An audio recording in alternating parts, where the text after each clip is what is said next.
তানজিদ তামিম ও নাজমুল হাসান শান্তের 50-তে ভর করে মিরপুরের 87 বল হাতে রেখেই নিউজিল্যান্ডের বিপক্ষে 6 উইকেটের সহজ জয় পেল বাংলাদেশ।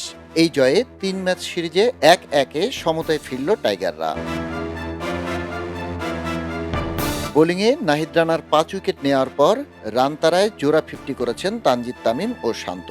যদিও 199 রান তাড়া করতে নেমে শুরুটা ভালো হয়নি বাংলাদেশের। প্রথম ওভারেই 8 রান করে সাজঘরে ফেরেন গত ম্যাচের হাফ সেঞ্চুরিয়ান সাইফ হাসান। তার পথ অনুসরণ করেই প্রায় 1 বছর পর ওয়ানডেতে সুযোগ পাওয়া সৌম্য সরকারও ঠিক 8 রান করেই আউট হন। তবে শুরুর ধাক্কা দারুণভাবে সামলান তানজিদ তামিম ও শান্ত।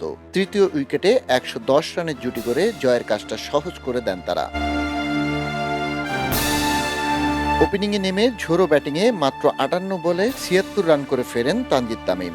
শান্ত 50 রান করে রিটায়ার্ড হার্ট হয়ে মাঠ ছাড়ার পর জয়ের কাজটা সারেন তাওহিদ হৃদয় ও মিরাজ।